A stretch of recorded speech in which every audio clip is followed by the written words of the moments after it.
On November 16, 2023, Marvel announced that they would be expanding their newly rebooted Ultimate Universe with Ultimate Black Panther. Fans of this character, as were I, were super excited for this new modern mythology of the King of Wakanda. Brian Hill was set to write this comic, whom he has done solid work for black characters in comics in the past, and Stefano Caselli was set to do the art, which I think his art can speak for itself. Mainline Black Panther comics had been quite divisive for the past few years, with seemingly no stable creative direction plan for the character and the constant release of bad or mediocre runs. T'Challa as a character was almost unrecognizable from what we as fans know him as. And you guys know I'm all for characters changing, evolving, and becoming greater, but it didn't seem like T'Challa was doing as much evolving as he were doing regressing. Eve Ewing was working on mainline Black Panther at the same time that Ultimate Black Panther was being done, and her series was pretty forgettable. Now, Ultimate Black Panther premiered on February 7th, 2024, and with the series having been ongoing for about a year now, I gotta say, it kinda sucks. Now, before we get into why it sucks, I want to give you guys my definition of suck. Many people think that Spider-Man One More Day sucks simply because the characters did things that they didn't want them to do, or things happened that they didn't want to happen.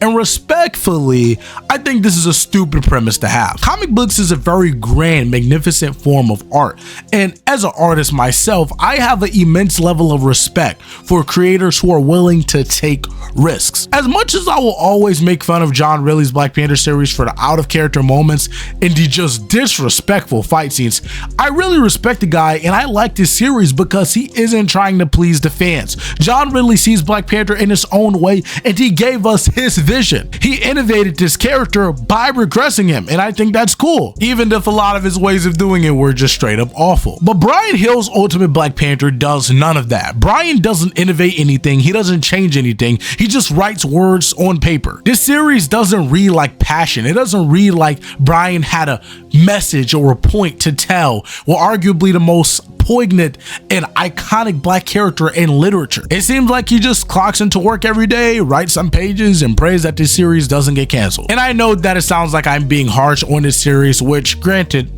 I am, but Black Panther has had such a rich history of writers who, although we as fans may like some more than others, we can all agree these creators took risks. They weren't afraid to be different. None of them stuck to the status quo. None of them played it safe. So Ultimate Black Panther is a complete disaster. It sucks as a self-contained Elseworld story, but it also sucks as a redefining modern mythology of the classic Black Panther comics.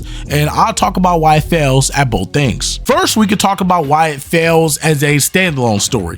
This book has zero sauce. There's no emotion in the story. Each issue is dry and dull, and I'll admit I really did enjoy the first 3 issues when they were coming out. I was super high off of the amazing art by Stefano Caselli, and I was intrigued by the new Black Panther suit and unique character designs. But the more you read, you're just patiently waiting for something to happen. In this story, T'Challa is married to Okoye, which is a unique deviation from the mainline continuity, but I'm not kidding when I tell you that if you read this entire comic series with no context, you would never guess that they are married. These two characters have zero chemistry, and I don't mean that they are argumentative and disagree a lot. I mean they literally don't talk. Bro, me and my annoying older sister have a better and closer relationship than T'Challa and Okoye, and they're supposed to be married. Why is T'Challa closer with his sister than he is with his wife? It makes no sense. This affects the story so much because these are supposed to be the main characters in the story,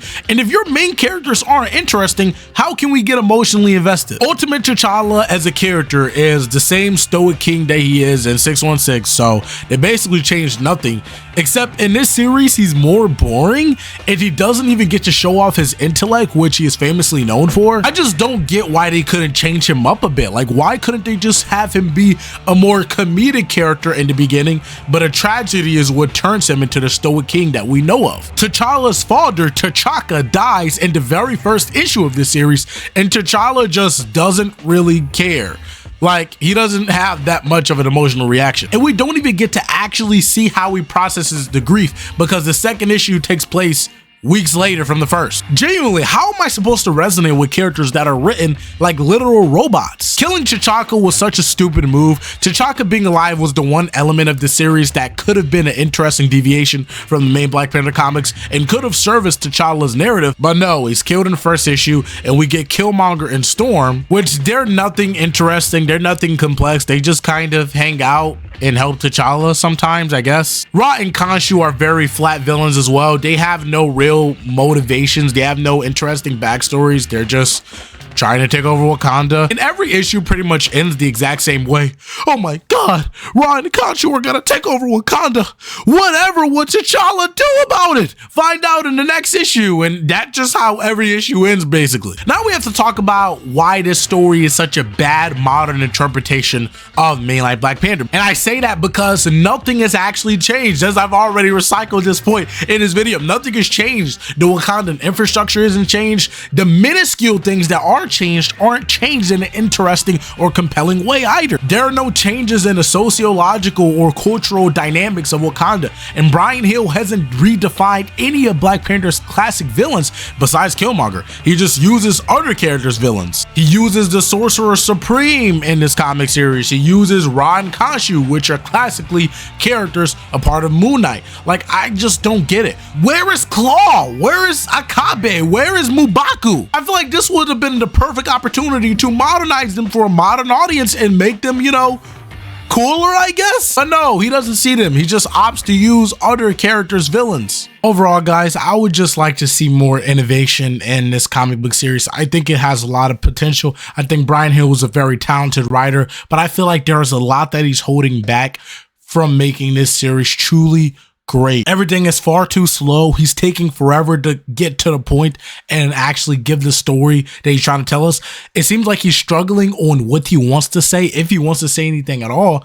And I think I'm very disappointed with this series. I think that it could be a lot better if he put in more work, guys. I'm just being honest. It is currently still in my pull list. Okay, I'm still giving it a chance because even when Black characters get bad comics, I'm forced to buy them, because if I don't buy them, then the company will take that as, oh, well, people don't want Black characters comics, rather than just saying, oh, well, maybe the story just wasn't good. Maybe this was the wrong writer for the story. I don't know, but I'm still going to be holding on. I'm still going to be buying it. One of the previews for, I believe it's issue 15, 16, I forgot, but apparently T'Challa will be getting a downgraded suit, which I think is pretty cool. Isn't a unique idea at all. We've actually seen that before. However, I'm still gonna give it a chance. I'm still excited for it. Hope you guys enjoyed this video. Wish we got more innovation. Yeah, subscribe. Love you guys.